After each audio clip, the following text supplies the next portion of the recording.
Bueno, doctor Casal, gracias por venir. Por favor, muchísimas gracias. Ayer conocimos una resolución muy importante que tiene que ver con el caso Nisman. Que Lagomarsino haya sido partícipe necesario, no sé, me importa, pero no tanto.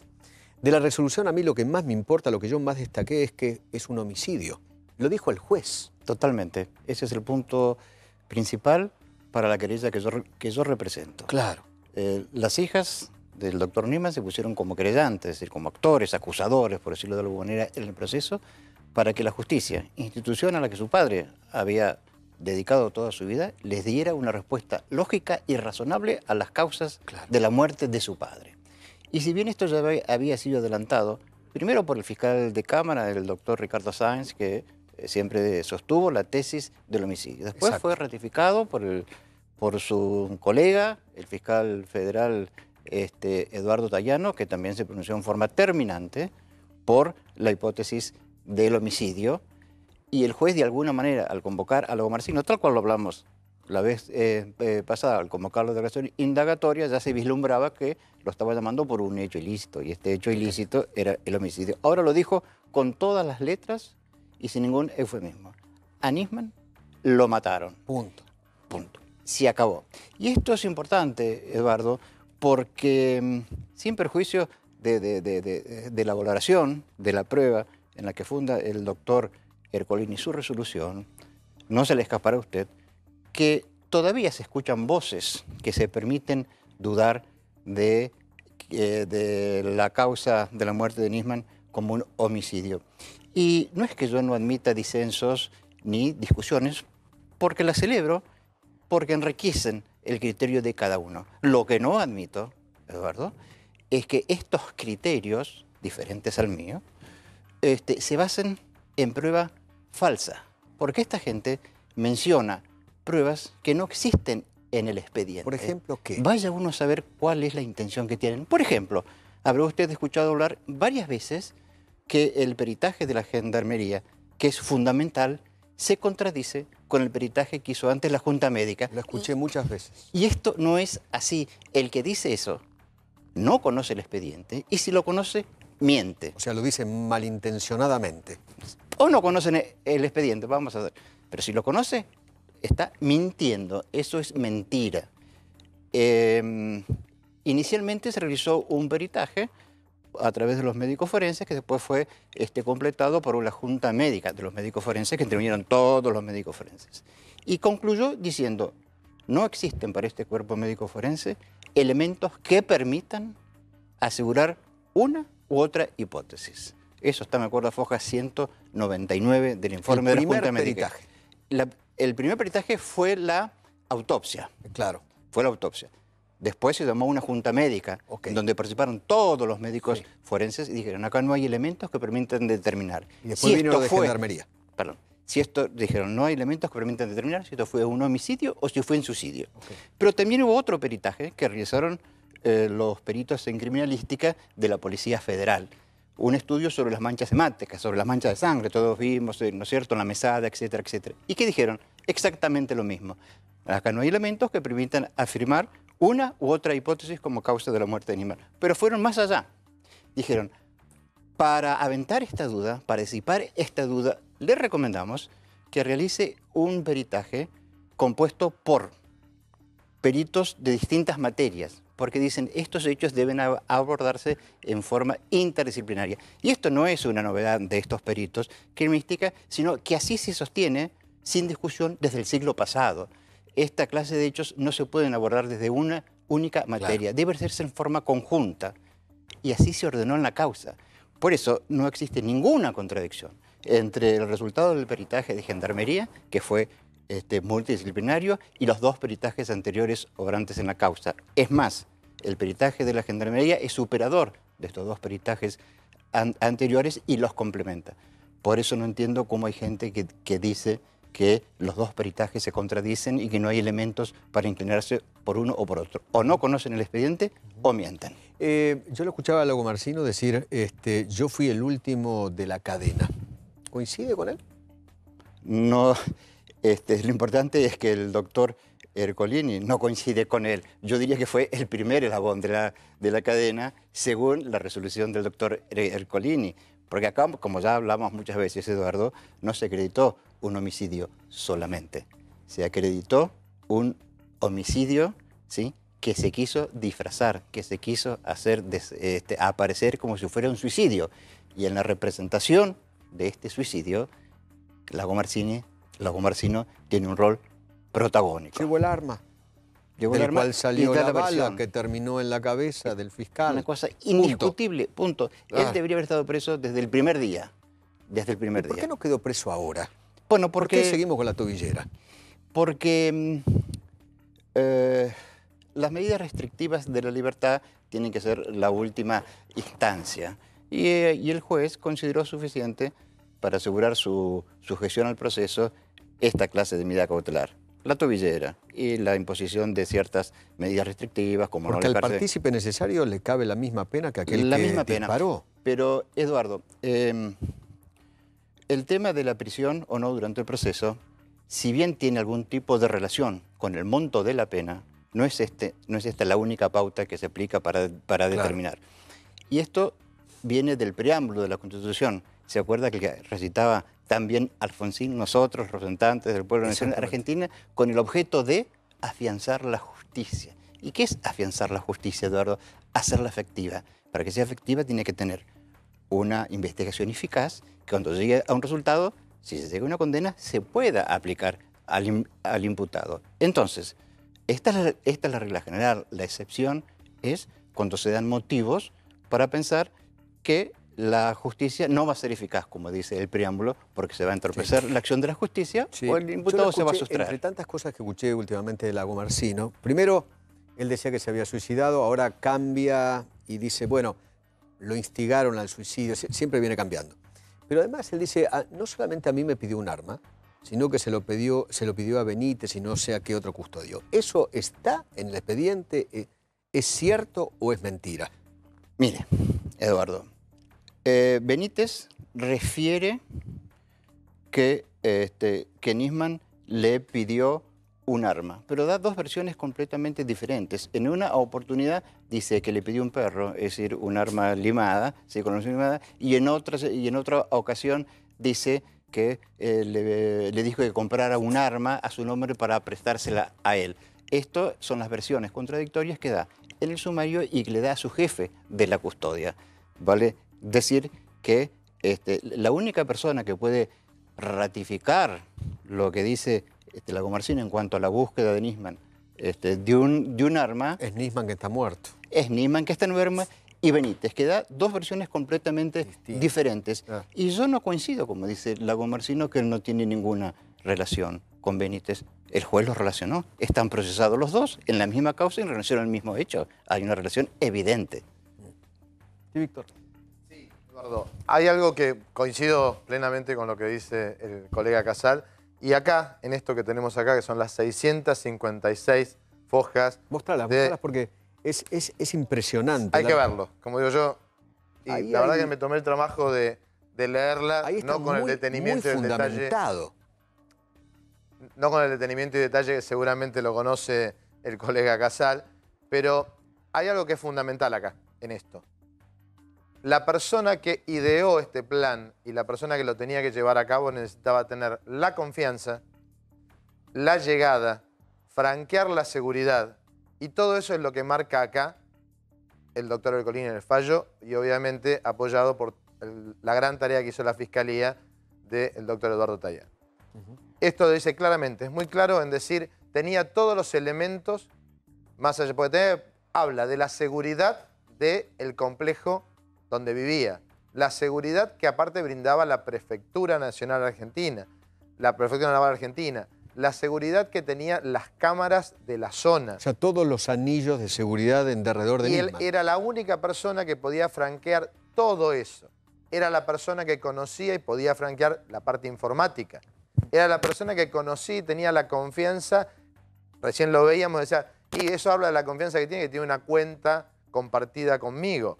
Entonces tenía todos los elementos para poder llevar a cabo este plan e incluso habla que si bien no se puede probar, se nota la mirada o la traza de servicios dentro de este esquema.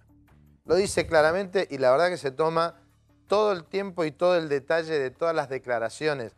Toma cámaras de video, audios, WhatsApp, textos, comunicaciones, entradas y salidas del edificio. La verdad es una resolución que vale la pena leer y creo que va a ser difícil de dar vuelta a una situación de estas. Pero le quería preguntar al colega Casal algo que sucedió hoy, que apareció el famoso diariero a quien el juez le dedica una buena parte de esta resolución y la verdad que no... Es un por lo kiosco menos, de diario que está en la puerta del edificio. Sí, a Sí. unos metros Sí, del edificio, sí. como bien dicen, en la puerta. Y muy raro. Era raro, ya lo marca como algo sospechoso el juez en su resolución. Y la verdad que cuando uno lee por lo menos lo que sale en los medios o lo que se pudo ver en los medios, es bastante inconsistente y bastante ambiguo. Por eso le quería preguntar al colega qué opina de esta aparición de este plomero diariero hoy empleado público. Sí, es una situación bastante sospechosa y la investigación respecto de esta persona no está concluida, ni mucho menos. No. Es una persona que no... que tenía un kiosco de diarios, que abría de vez en cuando, que desapareció por 4 meses a partir del día de la muerte de Nisman, que no tenía un distribuidor oficial de diarios que le entregara los diarios. Dice que se los compraba a un tal Cacho y que los volvía a revender. Dice que se le borraron los suscriptores y que eso lo llevó a la ruina. Después dice que no tenía suscriptores. El kiosco de él, que es un kiosco importante, de esos de lata, no estaba habilitado, no había ningún permiso. Mire, por eso, mire Ahí que está, exactamente. este es. todo esto se averiguó, no hay ninguna habilitación, ni siquiera en trámite, etcétera, etcétera, etcétera. Ahora, es raro, todo ¿no? Porque lo sospechoso. Un kiosco en abrió un lugar y después- neurálgico de la capital, Sí, ¿no? no, pero además lo abre y lo cierra después de la muerte. Sí, pero además hay otro diariero en la cuadra, que era el que sí que le vendía a todo el mundo, Claro. un diariero conocido por todos, que tenía una tabla con 2 caballetes. Dicen que dijo no conocer a Nisman y después dijo hasta el piso donde vivía. Sí, pero fue tan sospechosa la declaración de este señor que el fiscal le secuestró el teléfono. Bueno, Le secuestró sabemos el que- teléfono sabemos que el en la doctor Tellano misma trabaja muy bien. audiencia y de ahí van a surgir muchas cosas, como también podrían surgir de otras medidas que se podrían ordenar respecto de este señor. bueno, es fundamental el tema de las comunicaciones en esta resolución. También. Te diría que más de la mitad de la resolución se basa en las comunicaciones. Son 100 páginas que dedica 100, al exacto. detalle Al de los cruces de Pero no es de solamente llamadas. el detalle de decir Víctor lo llamó a Eduardo o lo llamó a Luis. Es qué dijo, a qué hora, cómo, coordinando horas. Realmente hay un trabajo interdisciplinario, como bien dijo O sea, hay el infinidad colega de Casal. pruebas ahí en ese mamotreto. Tiene más En de esa, 100, o tiene más de pieza- 100 no, cuerpos, mamotreto ¿no? no. Yo creo que eso es una pieza jurídica interesante, ¿no? Mire, para esta, Eduardo, para esta etapa procesal, sobra. Sobra. Y yo coincido con usted. Lo que realmente importa a esta querella es que se haya acreditado la verdad, que siempre buscamos desde el principio. Lo mataron. Lo mataron. Las chicas de Nisman ahora pueden estar tranquilas. Su padre fue un héroe de la República. Con esta resolución pueden dar vuelta una página muy dolorosa para su vida y también para la vida de la República. ¿Usted Porque en considera- esta misma Sí. resolución, Eduardo, hay 2 temas importantes. Uno, el que usted acaba de señalar con toda precisión. Esta es la verdad de lo que pasó. Pero hay otra cuestión, y el colega seguramente va a corroborar lo que yo digo. El juez dice, hubo personas con poder suficientes ligadas a los intereses del gobierno que manipularon la investigación para que no se iniciara como la pesquisa de un hecho ilícito, porque esto no venía bien por el calendario electoral. Lo dice palabras más, palabras menos. Y esto lo relaciono yo con lo que dije anteriormente, a dar vuelta a la página muy dolorosa de la vida de las chicas y de la República, porque el homicidio de Nisman afecta a las chicas. Pero mucho más grave que el homicidio de un fiscal, Eduardo, es el homicidio de un fiscal que no fue investigado por quienes tenían a su cargo hacerlo. no solo no fue investigado, sino que fue encubierto por quienes tenían la obligación de averiguar la verdad. Y esto es gravísimo, es gravísimo, no solo para las hijas de Nisman, sino para todos nosotros. Y las barbaridades que desde el propio gobierno de Cristina se hicieron decir a algunos sobre la vida. Yo creo que lo que deben haber sufrido las nenas, las hijas de Nisman, ¿no? Porque las barbaridades que han dicho de este fiscal. Era una pelea muy desigual. Las chicas, las dos menores de edad, que tenían que escuchar sin poder hacer nada, como el jefe de gabinete se refería a su padre como el corrupto más grande que había conocido en historia, que usaba los fondos públicos, Eduardo, esto dijo, para pagar sus fiestas con las mujeres. Debo señalar que se hizo una auditoría en la unidad fiscal AMIA por 3 fiscales ligados a justicia legítima y no se encontró que faltara un solo centavo.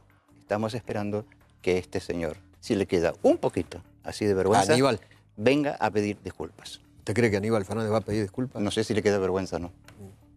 Querido Luis, ¿querías preguntar algo? Yo, siguiendo lo que hablábamos ayer, Eduardo, aquí en la mesa, si esto se tradujera en un guión para Hollywood, ¿no? Toda esta trama. O para Netflix. Para Netflix, claramente suena, cada vez tiene más aroma a una película de espionaje. No sé si usted coincide con esto del kiosco. Por ahí uno está muy influenciado por las series y las películas, pero que las hay, ¿no? Mire, el tema agentes de servicios está plagado.